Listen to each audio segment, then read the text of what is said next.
첫째 주, 둘째 주는 여러분과 2부 예배를 통해서 함께 은혜를 나누고 있습니다. 우리 전 시간부터 이제 룻기 강해가 시작이 됐는데요. 전 시간 제목은요, 빵 없는 빵집이었습니다. 베들레헴은 빵집이라는 뜻의 이름을 갖고 있죠. 베들레헴에 흉년이 들었습니다. 베들레헴에 흉년이 들어서 빵집에 빵이 없는 사태가 벌어졌습니다.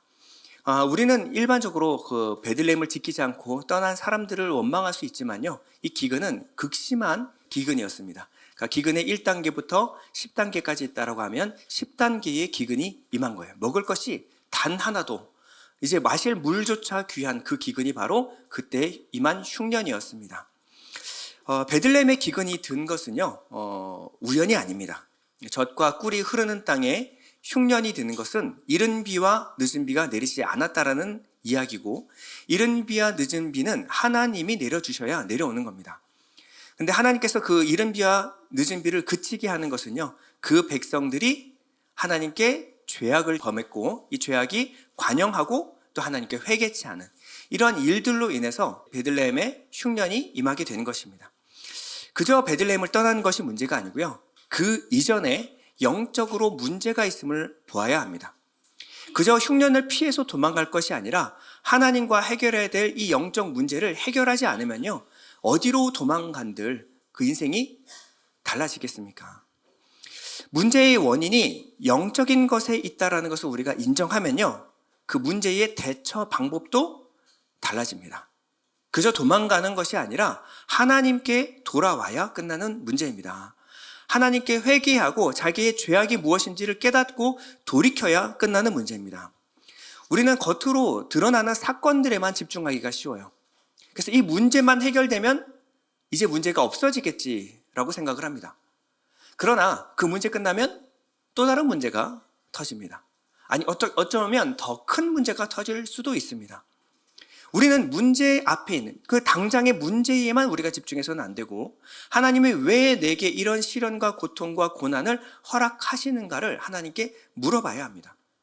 이 모든 사건 이면에 계시는 하나님을 주목해 볼 수 있는 눈을 가지는 것이 바로 믿음이라고 합니다. 오늘 13절에 보면요, 여호와의 손이 나를 치셨으므로, 이 나오미의 고백인데요, 나오미는 자기 인생 가운데 일어난 모든 일이 하나님이 하신 것임을 이제 눈으로 보기 시작했습니다. 내게 일어난 모든 일련의 일들이 하나님으로 되어지는 것이다 라는 것을 알기 시작했어요. 그리고 오늘 6절에 보면 그 여인이 모압 지방에서 여호와께서 자기 백성을 돌보시사 그들에게 양식을 주셨다 함을 듣고 이에 두 며느리와 함께 일어나 모압 지방에서 돌아오려고 하여. 자, 여호와께서 자기 백성을 돌보시사 그들에게 양식을 주셨다. 그럼 베들레헴에 양식이 떨어진 것도 결국 이스라엘과 하나님과의 문제였고, 결국 하나님이 돌이켜 이 백성들을 돌보심으로 베들레헴에 다시 양식이 생겨났다, 양식을 주셨다. 이 모든 관점이 뭐냐면 나오미의 믿음의 고백입니다. 그렇다면 나오미가 여호와의 손이 나를 치셨으므로 라고 하는 이 고백은요, 그렇게 부정적인 고백만은 아니에요. 나오미가 다시 베들레헴으로 돌아가는 것은요, 여호와께서 나를 치셨음에도 불구하고 다시 여호와의 품으로 돌아가고 있는 겁니다. 채찍 맞아 아파도 결국 아버지 품으로 돌아갈 때 이 모든 고난이 시련이 끝나는 줄을 이제 믿게 된 거예요. 다시 베들레헴으로 돌아가는 나오미의 걸음은요, 이스라엘의 회개하는 모습을 그림을 그려주고 있는 것입니다. 하나님이 나를 치셨다 이렇게 인정할 때 우리의 모든 문제가 해결이 됩니다. 그러면 다른 데 가서 어떻게 문제를 해결하려고 하는 것이 아니라 하나님 앞에 무릎 꿇어야 합니다.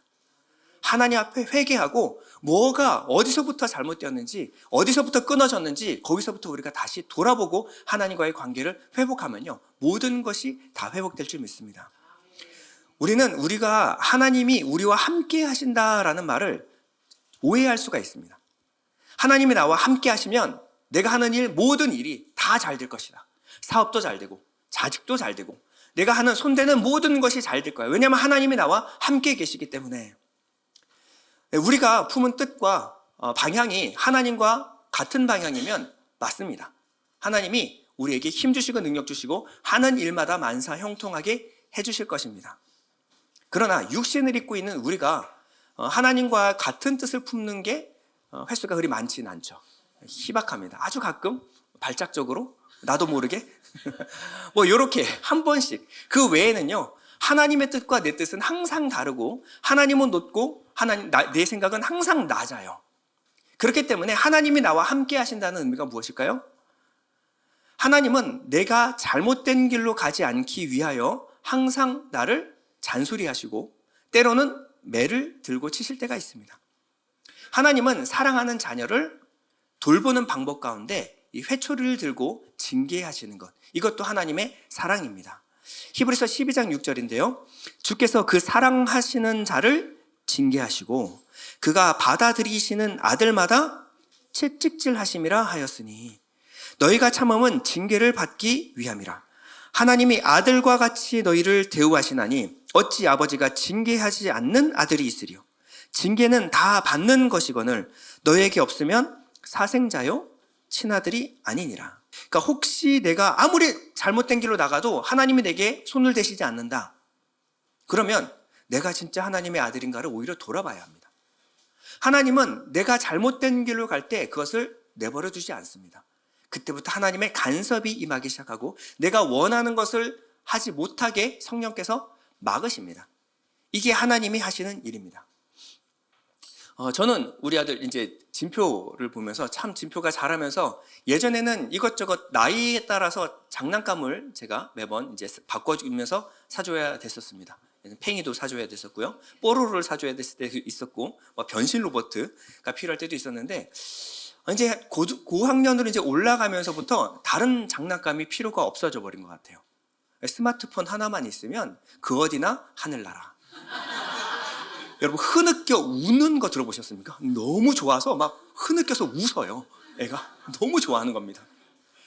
그럴 수 있죠. 아주 소박한 행복 아닙니까? 그거 하나만 지어주면 그냥 어디서든지 뭐 만족합니다. 아빠 없어도 괜찮고 엄마도 없어도 괜찮아요. 혼자 스마트폰만 있으면 그냥 자기가 스스로 행복해할 수 있는 참 행복한 아이입니다.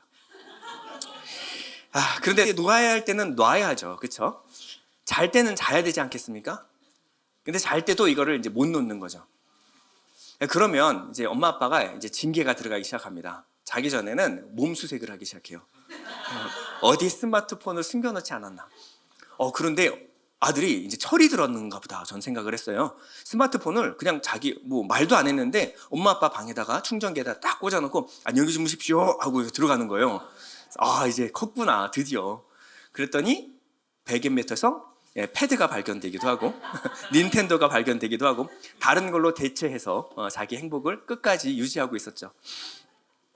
근데 아들이 잔다 안 잔다는요, 엄마 아빠는 눈빛만 봐도 압니다.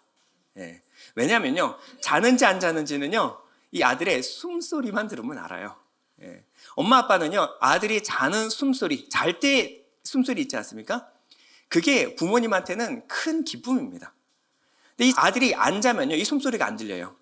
그러면 조용하죠. 그럼 안 잔다는 겁니다. 그럼 딴짓 한다는 거예요. 아들은 뭘 숨겨가지고 어떻게든 눈을 속이려고 하지만 이 부모의 귀는 항상 자녀에게 고정되어 있습니다. 그렇기 때문에 자녀의 숨소리만 들어도 부모는 이놈이 딴 생각하는구나를 알 수가 있는 거예요. 자, 하나님과 우리의 관계가 그렇습니다. 하나님은 우리의 작은 신음에도 응답하십니다. 우리가 잠자는 그 순간에도 하나님의 눈은 우리를 떠나지 않으세요. 우리의 생각하는 것, 우리의 마음에 품은 생각까지 하나님은 눈빛만 봐도 우리의 생각을 아십니다. 이게 어떨 때는 참 좋을 때가 있지만 어떨 때는 참 귀찮고 무섭기도 하고 때로는 도망가고 싶을 때도 있습니다. 저를 좀 내버려 두십시오. 하나님은 교회에서만 만나는 걸로 우리 지금 당분간 계약하면 어떻겠습니까? 세상에서는 제 마음대로 살고 교회에서는 하나님 우리 만납시다. 정말 이러고 싶을 때가 한두 번이 아닙니다. 그런데 하나님은 가는 곳마다 우리를 쫓아오시고 우리의 생각에 간섭하시고 우리의 잠자는 그 순간에도 불꽃 같은 눈으로 우리를 바라보고 계십니다. 그런데 이 하나님의 사랑과 간섭이 어떨 때는 힘들어도요, 지 멋대로 살다가 망하느니 하나님의 사랑 안에서 징계받으면서 좀 힘들어도 하나님 사랑 안에 살아가는 것이 복임을 아는 것은요, 나중에 나이가 들어서 성숙하면 그것을 알게 됩니다. 예레미야서 29장 11절은 이렇게 말합니다. 여호와의 말씀이니라 너희를 향한 나의 생각을 내가 아나니 평안이요 재앙이 아니니라.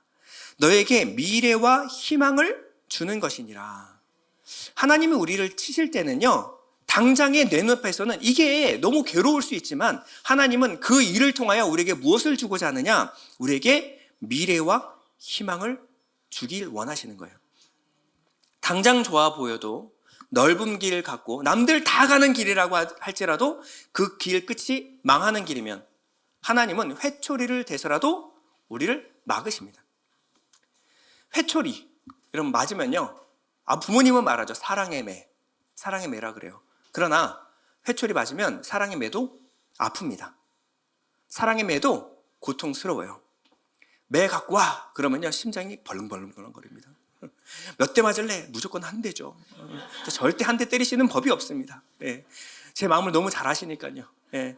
맞으면요 너무 고통스러워요. 그리고요 매 맞고 나서 누워서 잠자려고 하면요 잠이 안 옵니다.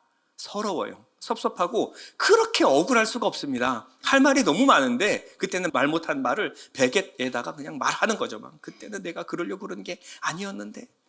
그러다 울다 지쳐 잠든 경우가 얼마나 많습니까? 이 나오미가 말합니다. 하나님이 나를 치셨다. 이 나오미의 고백 속에는요 하나님에 대한 섭섭한 마음 그리고 원망하는 마음도 같이 들어가 있습니다. 이것이 굉장히 건강하고 긍정적인 반응입니다. 하나님이 나를 치셨다. 때로는 하나님이 나를 대적하시는 것 같은 느낌이 들고요. 하나님이 내 인생을 막으시는 것 같은 기분이 들 때가 있습니다.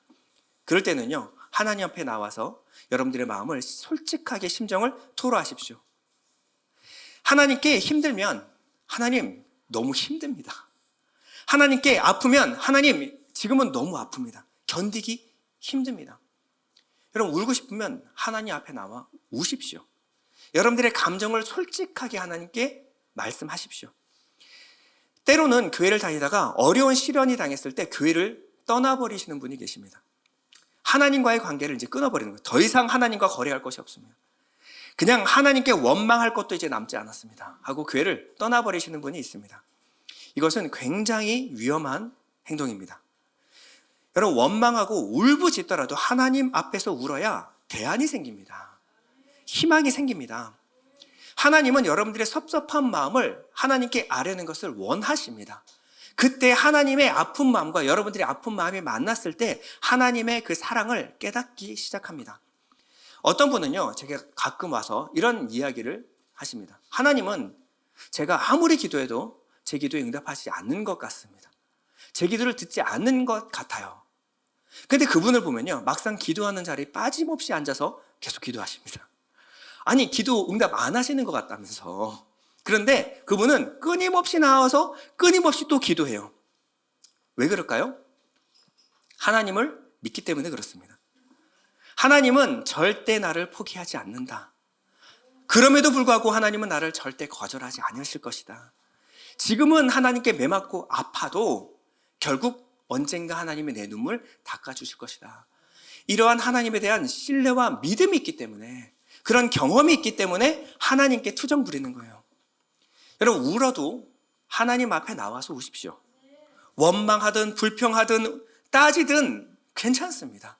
하나님 앞에 나와서 숨김없이 여러분들의 마음을 토로할 때 하나님은 여러분들의 마음을 받아주실 줄 믿습니다. 우리가 하나님께 돌아가는 모습은요, 대단히 위대한 모습 아닙니다. 잘못해서 하나님께 회개하고 돌아오는 모습은 항상 저런 모습이죠. 그런데 하나님은 저 모습을 너무나 귀하게 보십니다. 한편으로 오늘 본문에 여호와의 손이 나를 치셨다라는 말은요, 두 며느리들을 떠나보내게 하기 위한 또 말이었습니다. 자, 오늘 11절에서 13절인데요. 아주 길고 장황한 말을 며느리들에게 합니다. 표준 세번역으로 제가 읽어드리겠습니다. 돌아가다오 내 딸들아, 어찌하여 나와 함께 가려고 하느냐? 아직 내 뱃속에 아들들이 들어있어서 그것들이 너희 남편이라도 될 수 있다는 말이냐? 돌아가다오 내 딸들아, 제발 돌아가거라. 재혼을 하기에는 내가 너무 늦었다. 설령 나에게 어떤 희망이 있다거나 오늘 밤 내가 남편을 맞아들여 아들들을 낳게 된다거나 하더라도 너희가 그것들이 클 때까지 기다릴 셈이냐? 그때까지도 재혼도 하지 않고 홀로들 지내겠다는 말이냐?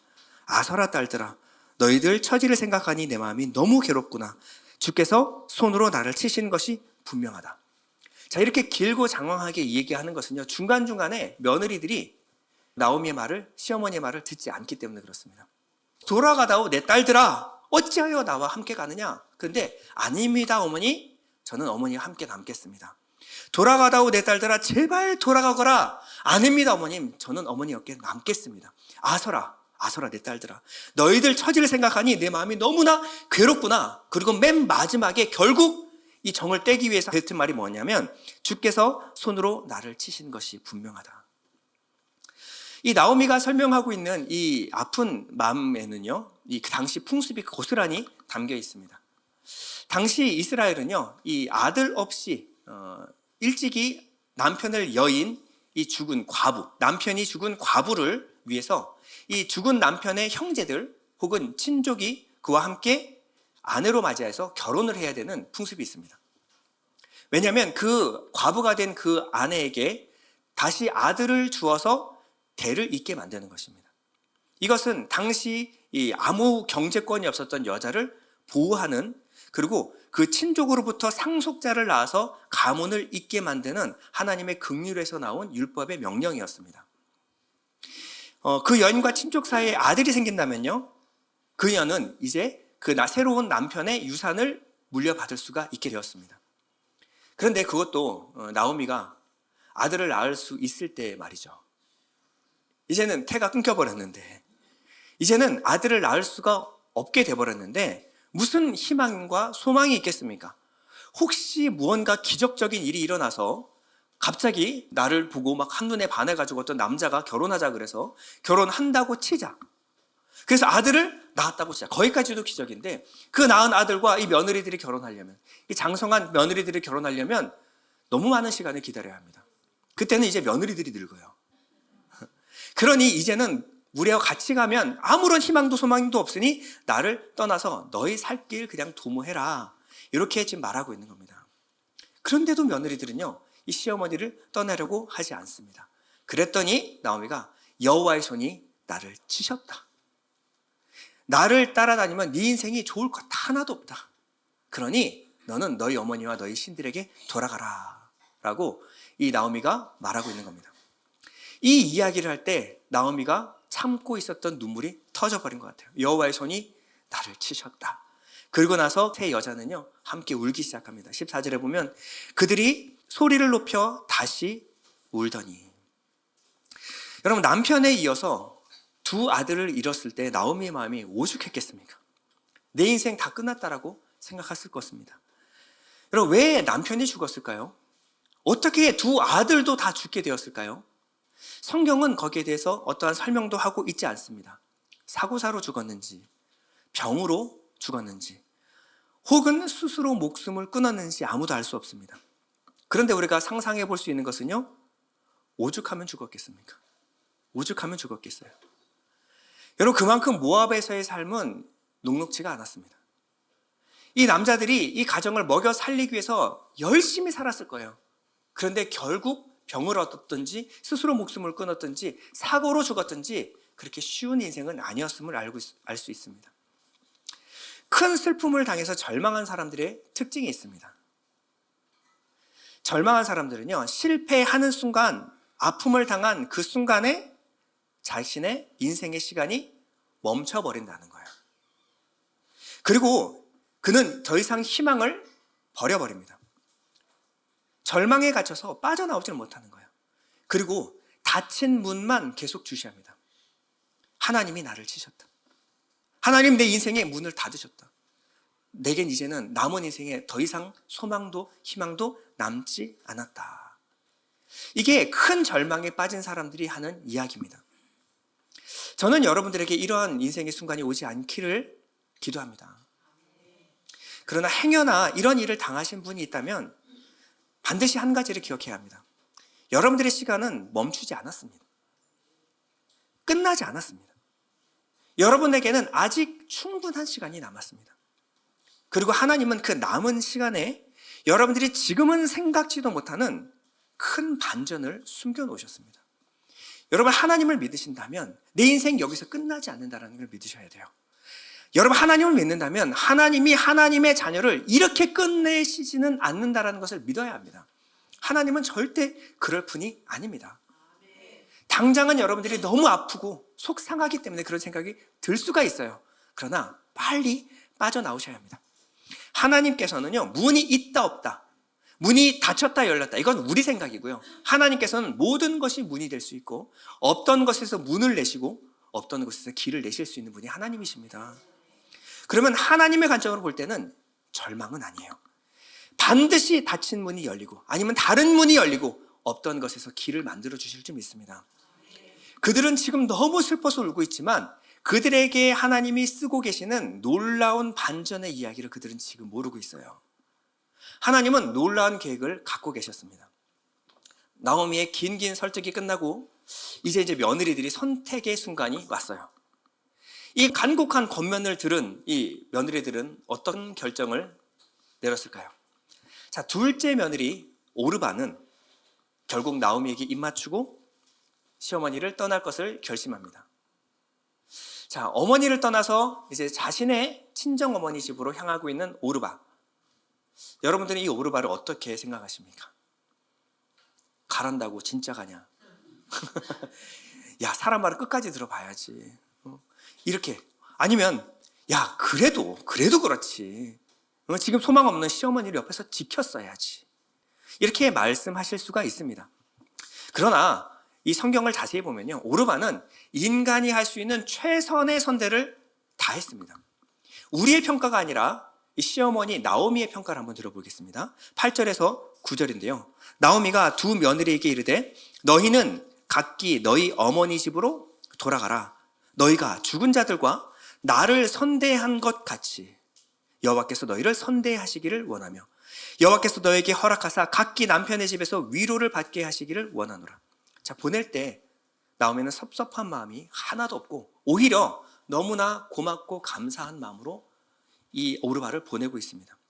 첫 번째, 이 오르바는요, 아내로서 또 며느리로서 자신이 할 수 있는 모든 책임을 다했습니다.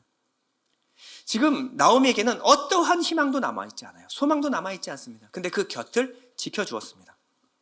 그리고 지금 이제 나오미는 자신의 고향 땅 베들레헴으로 돌아가기로 마음을 먹습니다. 그런데 나오미에게는 친족들이 살고 있는, 친척들이 살고 있는, 친구들이 살고 있는 고향 땅일지 몰라도 이 모압 여인 오르바에게는요, 이 베들레헴은 이방 땅이었습니다. 이방 땅에 들어가면요, 아는 사람 단 하나도 없어요. 그런데도 불구하고 시어머니를 따라서 나선 것입니다. 끝까지 어머니 옆에 남겠다고 그런 거예요. 그래서 어머니가 이제 돌아가라. 네가 할 수 있는 것은 최선을 다했고 이제 나이도 아직 젊은데 새 시집 가야 되지 않겠니?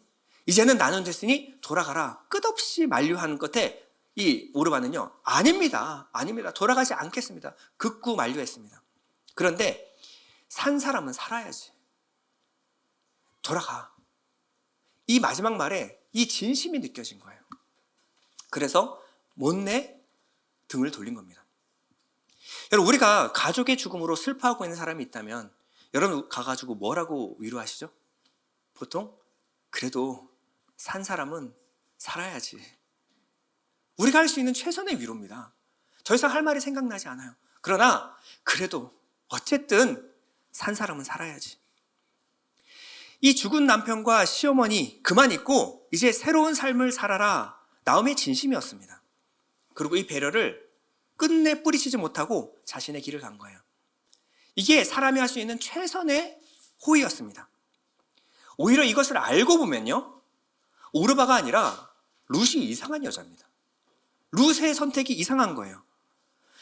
룻은 14절에 보면 나오미를 붙쫓았다라고 표현을 합니다. 14절 한번 읽어보도록 하겠습니다. 시작. 그들이 소리를 높여 다시 울더니 오르바는 그의 시어머니에게 입맞추되 룻은 그를 붙쫓았더라. 자, 그냥 쫓은 게 아니라 붙쫓았다. 우리가 잘 쓰지 않는 표현을 쓰죠. 붙쫓았다라고 하는 것은 다바크라는 말인데 붙들고 늘어지다, 힘써 쫓아가다, 굳게 결합하다. 그러니까 악교풀을 붙이는 것 같이 둘이 딱 붙어서 절대 떨어지지 않은 거예요. 오히려 가라라고 했더니 더 밀착돼서 저는 떠나지 않겠습니다라고 어머니를 붙들고 애원한 겁니다. 제발 저보고 가지 말라고 하십시오. 가라고 말하지 마십시오. 이 당시 룻은요, 20대 초반의 여자입니다. 이 20대 초반의 여자가 지불해야 될 이 대가는 너무나 큰 거였어요. 지금 시아버지 돌아가셨고요. 남편마저 잃었습니다. 그리고 쓸하에 아들이 없어요. 그리고 지금 돌아가는 땅은 그에게는 이방 땅입니다. 그리고 이 이방 땅은 이방인들에게 호의적이지 않아요. 당시 유대인들은 이방인들을 개만도 못하게 여겼습니다. 그냥 가서 살기도 벅찬데, 아는 사람 하나도 없는 곳에서 살기도 벅찬데 사람들이 자기를 개만도 못하게 여길 거예요. 모함 여자였거든요. 그런데도 불구하고 뭐가 아쉬워서 이 시어머니를 붙들고 붙쫓았을까요? 이 룻의 고백이 더 독특한 겁니다. 룻의 고백의 의미를 알기 위해서는 나오미가 룻에게 한 말을 함께 읽어야 그 의미를 알 수가 있습니다. 자, 15절에 나오미가 뭐라고 말하냐면요. 나오미가 또 이르되 보라 내 동서는 그의 백성과 그의 신들에게로 돌아가나니 너도 너의 동서를 따라 돌아가라 하니. 자, 누구에게 돌아가냐면 그의 백성과 그의 신들에게 돌아갔다. 그랬더니 룻이 이렇게 16절에 이어서 말합니다. 룻이 이르되 내게 어머니를 떠나며 어머니를 따르지 말고 돌아가라 강권하지 마옵소서. 어머니께서 가시는 곳에 나도 가고 어머니께서 머무시는 곳에서 나도 머물겠나이다. 그리고 어머니의 백성이 나의 백성이 되고 어머니의 하나님이 나의 하나님이 되시리니. 어머니를 쫓아가는 이유가 뭐예요? 어머니의 백성이 내 백성이 되고 어머니의 하나님이 내 하나님이 되시리니. 오르반은 그의 백성과 그의 신들에게, 그모스 신에게 돌아갔어요. 근데 룻은요, 자신은 이제 그모스 신에게 돌아갈 수가 없습니다. 저는 어머니의 하나님을 믿습니다. 어머니의 백성이 내 백성이 되고 어머니의 하나님이 내 하나님이 되실 것입니다. 나오미는 지금 극구 만류하고 있지만 룻은요, 나오미를 쫓겠다라는 것이 아니라 나오미가 믿고 있는 하나님과 나오미의 백성에게 돌아가겠다라는 겁니다. 룻이 돌아가는 이 모압 땅에는 하나님을 예배하고 섬길 수가 없어요.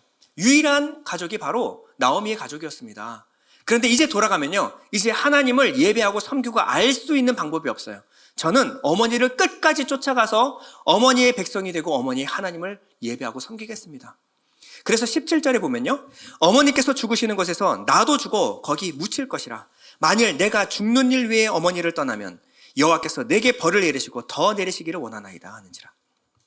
그냥 시어머니를 따르는 것이 아니야. 시어머니가 거기서 죽으면요, 돌아와야죠.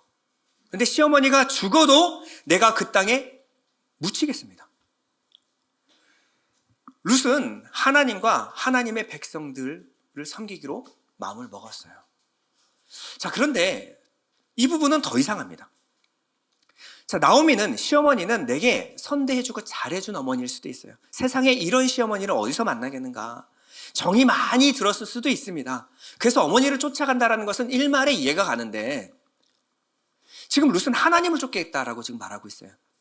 근데 룻이 지금 알고 있는 하나님은 어떤 하나님입니까? 하나님은 아픔만 줬어요. 지금 룻이 알고 있는 하나님은 자기에게 어떠한 복도, 형편을 낮게 하기도 하나도, 하나님은 내게 아픔만 준 분입니다. 시아버지 데려갔고요, 남편 죽었습니다. 아들도 하나도 없어요. 근데 그 하나님이 뭐가 좋다고 하나님을 끝까지 붙쫓았을까요? 자, 오늘 6절에 그 힌트가 있습니다.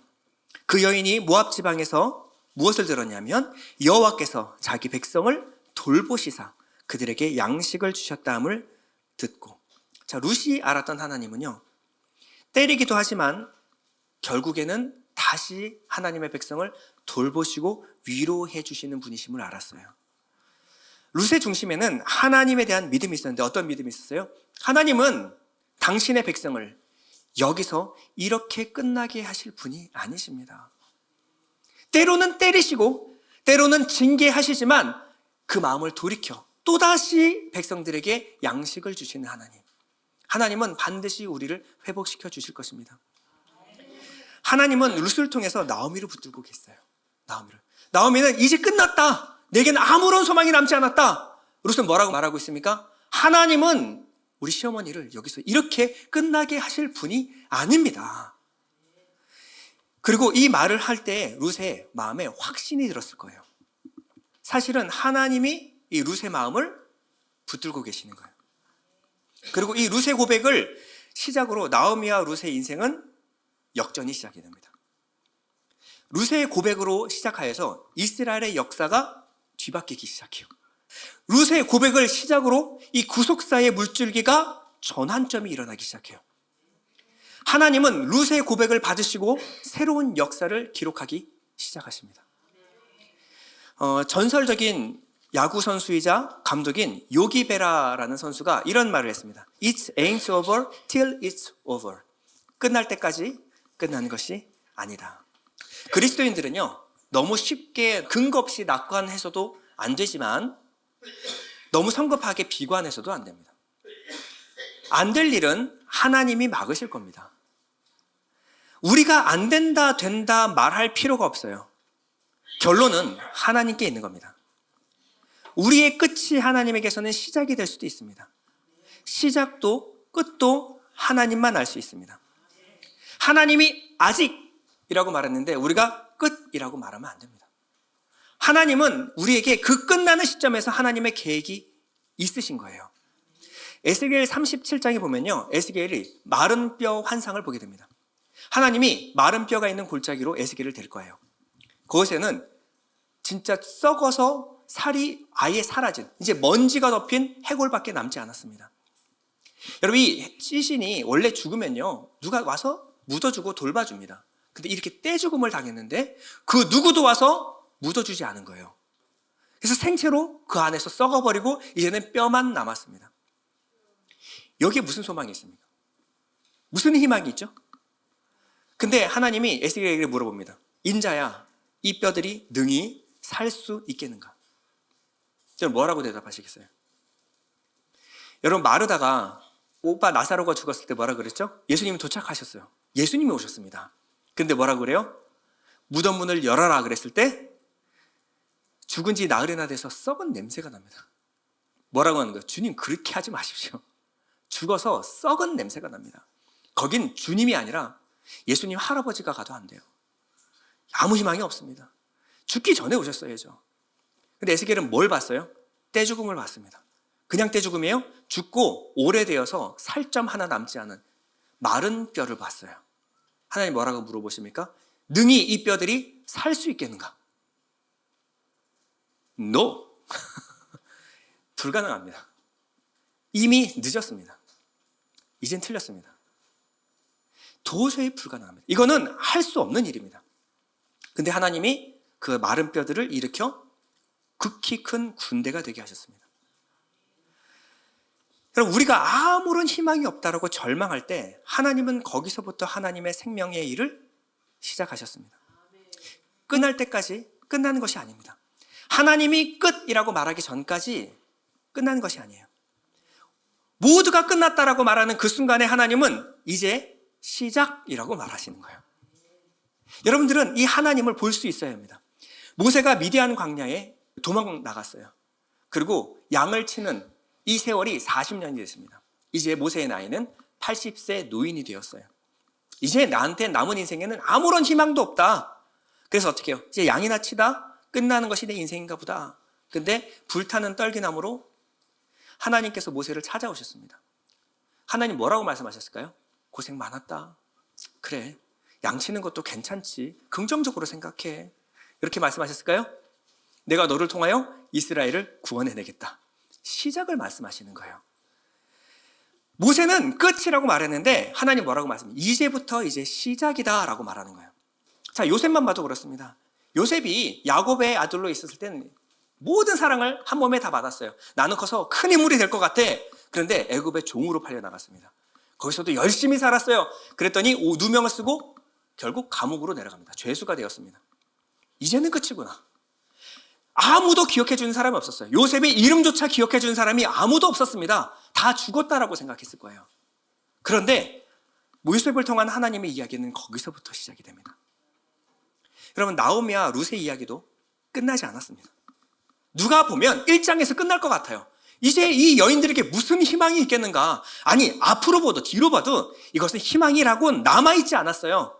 그런데 하나님께서 일하기 시작했습니다. 하나님께서 그 땅의 백성들을 다시 돌보시고 먹이시는 은혜가 임하기 시작했어요. 그 일말 같은 희망에 자기 인생을 투신했습니다.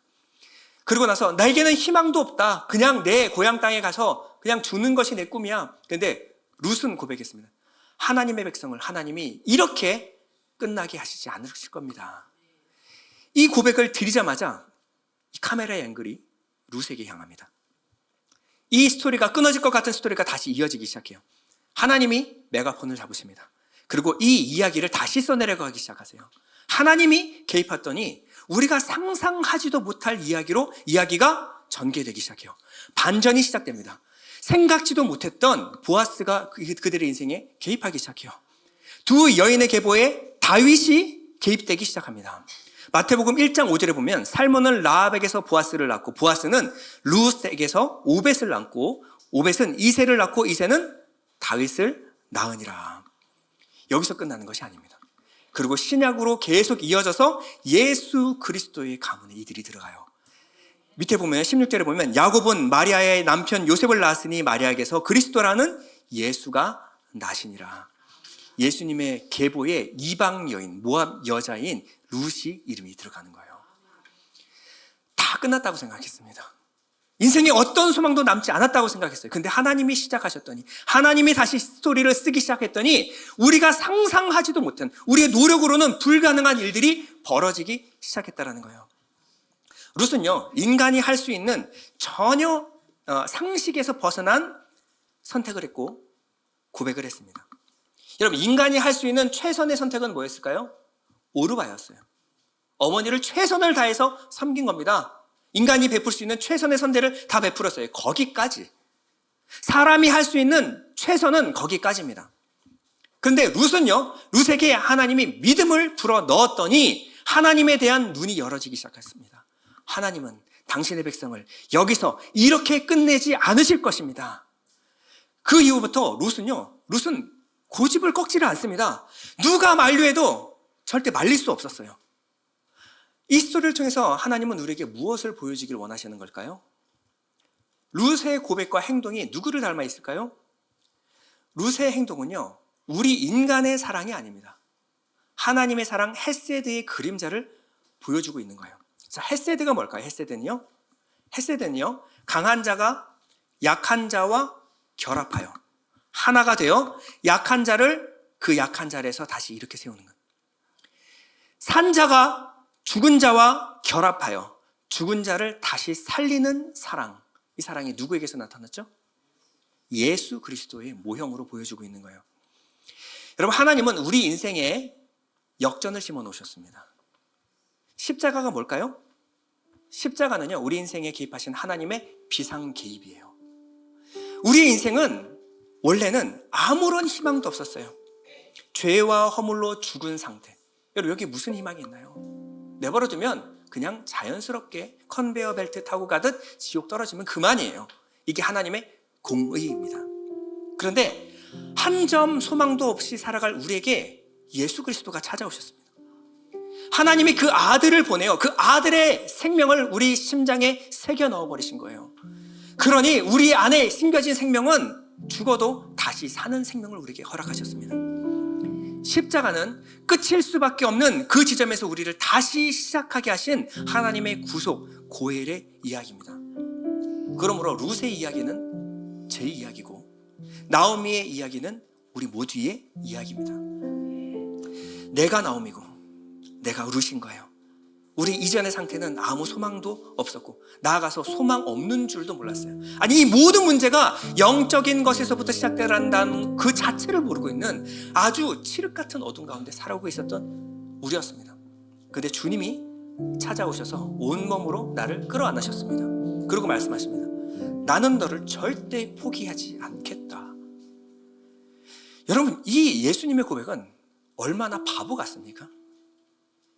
주님은 안 그러셔도 돼요. 하늘 영광 다 버리고 내게 오실 그런 분이 아닙니다. 근데 주님 오셔서 나는 너를 절대 놓지 않겠다. 남들이 보기에는 끝날 것 같은 우리 인생이었어요. 그런데 우리들의 이야기가 끝나지 않는 이유가 무엇입니까? 우리 인생 가운데 예수께서 찾아오셨기 때문에 그렇습니다. 끝날 것 같은 그곳에서 예수님하고 연결되면요, 그때부터 여러분들의 이야기는 새롭게 쓰여지기 시작합니다. 여기가 벼랑 끝이구나. 그런데 거기서 하나님 만나면요, 내 인생 스토리가 다시 쓰여지기 시작해요. 내 인생의 역전이 시작이 됩니다. 십자가에서 죽은 것 같은 그분이 다시 살아나셨습니다. 그것이 우리에게 쓰여진 스토리예요. 역전의 주인공이신 예수 그리스도가 내 심장 가운데 새겨졌습니다. 우리 인생의 역전을 일으키실 준비가 되어 계신 거예요. 하나님의 사랑이 절대 어떤 것도 끊을 수 없는 그 하나님의 사랑이 우리 가운데 심어졌습니다. 그 증거가 우리 안에 남아 있습니다. 그럼 인생의 절체절명의 위기 순간에 여러분은 무엇을 붙드시겠습니까? 여러분, 하나님 붙드십시오. 하나님 붙들면 인생의 역전이 일어납니다. 결론입니다. 룻은 자신이 믿는 하나님을 붙들었습니다. 거기에 자기의 인생을 걸었어요. 그리고 이 선택을 절대 후회하지 않겠다, 포기하지 않겠다라고 말했습니다. 룻의 고백을 한번 다시 읽어볼까요? 어머니께서 가시는 곳에 나도 가고 어머니께서 머무시는 곳에서 나도 머물겠나이다. 자, 이 고백을 바꿔서 한번 말해볼까요? 하나님이 가시는 곳에 나도 가겠습니다. 하나님이 머무시는 곳에 나도 머물겠습니다. 우리 주님의 백성, 예수 그리스도의 백성, 이 교회가 내 백성, 내 가족이 되고, 어머니의 하나님, 예수 그리스도의 하나님이 이제 내 하나님, 내 아버지가 되시리니, 예수께서 죽으시는 곳에 내가 죽고 예수께서 부활하시는 곳에 내가 다시 살아날 것입니다. 여러분, 우리가 이 고백을 드리는 거예요. 우리의 고백은요, 절대 쉬운 고백이 아닙니다. 그런데 우리 안에 그 믿음을 심어 놓으신 거예요. 뭐 하시겠다라는 겁니까? 내 인생을 다시 역전시키겠다라는 겁니다. 내 인간이 할 수 있는 갈 수 있는 거리, 그 이상의 거리를 하나님께서 인도하시겠다라는 거예요. 여러분, 울더라도 하나님의 사랑을 붙들고 오십시오. 채찍 맞아 아파도 하나님 앞에서 오십시오. 하나님은 절대 여러분 포기하지 않습니다. 하나님은 절대 여러분 거절하지 않습니다. 하나님은 나를 절대 이렇게 여기서 끝내실 분이 아닙니다. 하나님은 여러분들을 절대 이렇게 여기서 끝내실 분이 아니라는 거예요. 그러니 여러분, 기도를 멈추지 마십시오. 하나님이 일으켜주실 반전을 기대하십시오. 예레미야 33장 2절에서 3절인데요. 이를 행하시는 여호와, 그것을 만들어 성취하시는 여호와, 그 이름을 여호와라 하는 이가 이와 같이 이르시도다. 너는 내게 부르짖으라. 내가 응답하겠고 내가 알지 못하는 크고 비밀한 일을 내게 보이리라. 우리가 상상하지도 못할 그 반전을 기다리고 있다는 거예요. 저는 예전에 그 최영주 장로님께서 찬양 인도해 주실 때 소개해 주신 곡이 자꾸 마음속에 돌았어요. 그래서 이 찬양을 부르면서 같이 은혜를 좀 나누고 싶다라는 생각이 다시 들었습니다. 한번 앞에 찬양단 앞으로 나와 주시고요. 가사가 이렇습니다. 기도를 멈추지 마라. 눈앞의 상황이 마음을 눌러도 원망치 마라. 너의 입을 지켜라. 마음을 뺏기지 마라. 내가 널 도우지 않는다는 소리에 너의 모든 게 불리해도 너는 기도를 계속하라. 내가 너의 모든 상황을 바로 역전시키리니 너 기도를 멈추지 마라. 내가 잠시도 쉬지 않고 모든 걸 지켜보고 있으니 바로 역전되리. 우리 찬양하겠습니다.